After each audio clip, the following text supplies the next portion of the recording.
Hey everyone, Mitch Zenobia here. I'm here to talk about axes. So, your stereotypical fella online is gonna be like, you need a 5-6 pound axe to bang them timbers over. If you're not running a 10-pound axe, you're a cull. Blah, blah, blah, blah. So, you don't need a massive banger to get the job done.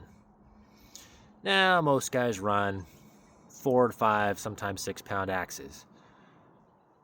Depending on the situation, if you're in 4 or 5 foot trees all day long, sure.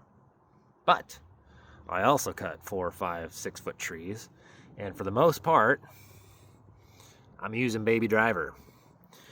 It's not all about being able to bang a hard wedge. So, wedge plastic, depending on the wedges you're running, are a butt. Your steel orange wedges, they are soft as butter. It wears you out. They chunk apart. They're awful. I like running the 15-inch wedges or the Wells wedges. But to manipulate the tree with a smaller axe, I don't have to whack it 100,000 times or bang harder to get the tree down. In some of those videos where I'm on the axe a long time, I would have been on the axe with a bigger axe. The tree is just that difficult to get over. So to combat a bigger tree with a smaller axe, it's all about the faller and his experience. You do a back cut first. You get a wedge started. You cut some more. You bang the wedge in further. Then you put your face cut in. And not 1/3 or a halfway in. No, you do a quarter. Your pivot point is farther forward, but you have that much more leverage to get the tree up. If you put your face cut in first on a big back leaner and you go 1/3 or better into it because you're like, I need to get that center of gravity over, you're going to have one hell of a bang. And it doesn't matter the 4, 3, 5, or 6 pound axe, you're going to be struggling. With back cut first and a shallower face, not like a shallower face, but a shallower into the tree face, it's easy to manipulate a back-leaning tree with very little effort. You stack side by side 2 wedges, and if you have to get it real high, you stack vertically wedges as well. You don't need to be just banging your guts out with a super heavy axe, wearing yourself out in your day's work.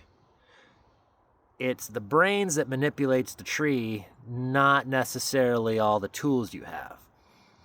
So you can get it done with having a 4-pound little baby 20-inch axe that's lighter on you, that's not in your way with a big old handle, and still get the job done just as effectively.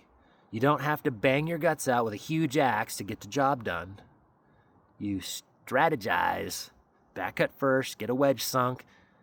With a cut in the back first, what happens is the fiber on the other side's pulling. So even if you got a back set tree, you cut here, it wants to go this way because it's pulling where the wood's left.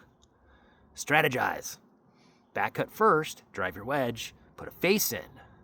Now, there's going to be like, oh, you're going to get someone hurt with calling that back cut first stuff. Well, then you shouldn't be doing it. There's techniques to make your life easier. The whole point of being a proficient faller is not make your job harder than it needs to be.